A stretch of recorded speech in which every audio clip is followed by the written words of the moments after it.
7월 12일 말씀으로 여는 하루. 오늘 본문은 이사야 2장 1절부터 22절까지 말씀입니다. 사랑과 축복합니다. 7월 12일 말씀 묵상을 나누고자 합니다. 토요일 어떻게 잘 보내셨습니까? 지금은 주일 새벽 1시 30분입니다. 이제 설교 준비를 하고 또 이제 말씀 묵상을 하고 이제 녹화를 진행하고자 하는 가운데 있습니다. 10일날 이제 교회에 대해서 수련회와 또 다른 소그룹 등 또 식사 등 그런 금지에 대한 조항들이 이제 발표되어지고 이제 실행에 옮긴 상황 가운데 첫 번째 주일입니다.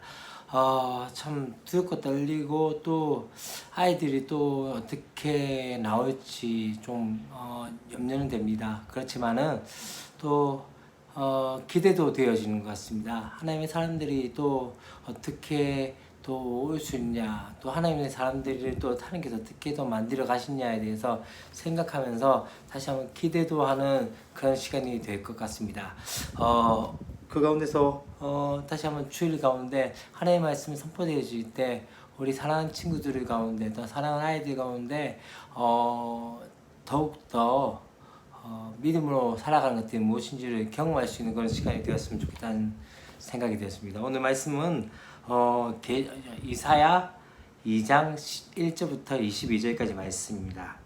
이제 1장에서 심판에 대한 이야기를 하시고 또 다시 2장에서도 다시 심판에 대해서 이야기하는데 첫 번째 이야기한 것 중에 하나는 이제 1절에서 이렇게 이야기합니다. 아모스의 아들 이사야가 받은 바 유다와 예루살렘에 관한 말씀이라 하면서 이제 유다와 예루살렘에 대해서 이제 예언을 하게 되어지는데 말일에 그렇게 이야기합니다. 여호와의 전에 산의 모든 산 꼭대기에 굳게 설 것이요 모든 적은 산 위에 뛰어나리니 만방이 그리로 몰려들 것이라 라고 말씀을 하기 시작합니다. 다시 말하면 시온산이 가장 높이 올라가게 되어질 것에 대해서 말씀하면서 뒤에 말씀 참 중요한 것 같습니다. 많은 사람이 가며 이르기를 오라 우리가 여호와의 산에 오르며 야곱의 하나님의 전에 이르자. 그가 그의 길을 우리에게 가르칠 것이라.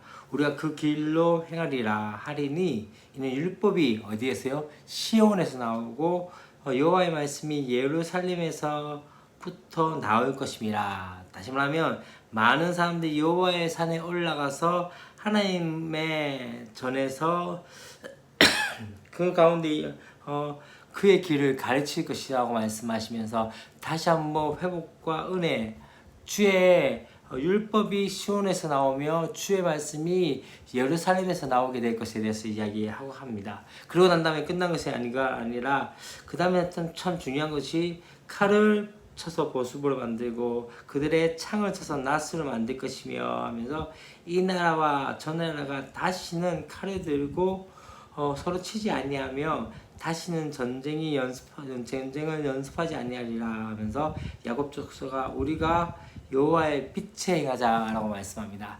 다시 말하면 말세에 하나님의 전의 역사들은 무엇입니까? 다시 한번 전쟁이 아니라 평화, 샬롬의 역사가 일어날 것에 대해서 말씀을 합니다. 곧 2절부터 3절, 4절, 5절 계속적으로 이야기한 것이 무엇입니까? 바로 하나님의 말씀으로 다시 한번 돌아오는 그 역사들이 있게 되어질 것에 대해서 이야기하고 있는 것이죠. 그러면서 이제는 6절 말씀부터 그런 얘기합니다. 여호와의 날이 가오는데 하나님께서 주의 백성 바로 야곱 족속을 버리셨다라고 말씀하면서 그 이유를 뭘 이야기합니까? 바로 이방인과 더불어 언약하였습니다 라고 말씀하면서 우상에 대한 섬김에 대해서 그 가운데 나타난 것들을 보게 되십니다. 그래서 어떻게 되십니까? 그 땅에는 은금이 가득하고 보화가 무한하며 그 땅에는 마필이 가득하고 병거가 무수하며 그 땅에는 우상도 가득함으로 그들이 자기 손으로 짓고 자기 손가락으로 만든 것을 경배하며 천한 자도 절하며 귀한 자도 굴복하오니 그들이 용서하지 마옵소서라고 이야기합니다. 다시 말하면 이방인과 함께 언약을 맺고 우상 숭배하는 그들 가운데 이러한 이들이 있게 되어지면서 그 가운데 이제 다시 한 번 더 경고를 하게 되죠. 어떻게 합니까? 여호와의 위엄과 그 광대하심의 영광을 피하라고 말씀을 하기 시작합니다. 계속적으로 심판에 대한 이야기들이 이제 쭉 10절부터 21절까지 말씀 가운데 나오게 되어진 것들을 볼 수 있습니다. 그러면서 이제 22절 말씀에서 뭘 이야기합니까? 바로 너희는 인생을 의지하지 말라. 그의 호흡은 코에 있나니 샘의 가치가 있느냐. 다시 말하면 우리가 우리의 인생이 덧없는 인생인 것을 이야기하면서 그 인생을 의지할 필요가 없다. 코에 있는, 다시 말하면 이 코에서 끝나고 있는 인생을 어떻게 생활 가치가 있냐라고 말씀을 하면서 이제 또 그렇게 돌아갈 수밖에 없는 존재임을 이야기하고 있는 것입니다.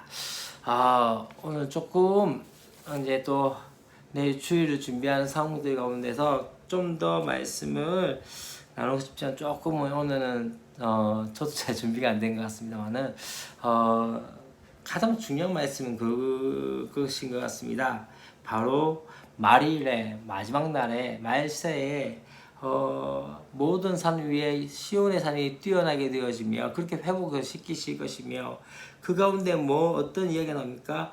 오라 우리가 여호와의 산에 올며 야곱의 하나님의 전에 이르자 그가 그의 길을 우리에게 가르치실 것이라 하면서 우리가 그 길로 행하리니 율법이 어디에서? 시온에서 주의 말씀이 어디에서요? 바로 예루살렘에서 나올 것에 대해서 이야기하면서 평화의 역사들을 이야기하고 있는 것들을 볼 수 있습니다. 여호와의 날 우상을 숭배하는 세대 가운데 어떻게 됩니까? 그 가운데는 높은 자가 낮아진 역사와 교만한 자가 굴복되어지고 또한 그 가운데에서 오로지 누구만이 하나님만이 높아지는 그 은혜들이 있게 되어짐을 말씀하고 있는 것이죠.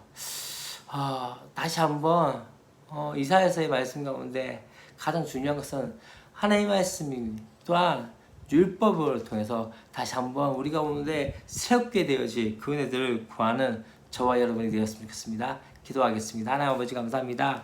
이사야 2장 1절부터 22절까지 말씀 가운데 다시 한번 하나님께서 시온과 예루살렘을 다시 한번 높일 것에 대해서 말씀하면서 많은 사람들이, 다시 말하면 하나님을 믿지 않는 사람들이 오라 우리가 여호와의 산에 오자며 그렇게 하면서 주의 말씀에 대한 갈급함으로 나가는 그때를 바라봅니다. 하나님, 우상을 숭배했던 많은 영혼들이 또 많은 자들이 낮아지게 될 것에 대해서 말씀하시면서 그럼에도 불구하고 하나님의 백성들을 다시 한번 회복시킬 것에 대해서 말씀한 것들을 들을진데 주님, 주의 말씀이 우리의 삶 가운데 이루어진 역사들을 있게 하여 주시고 우리의 삶 가운데 다시 한번 하나님의 말씀을 따라가는 은혜들이 있을 수 있도록 도우시고 함께 하여 주시옵소서. 주 예수 그리스도의 이름으로 기도합니다. 아멘.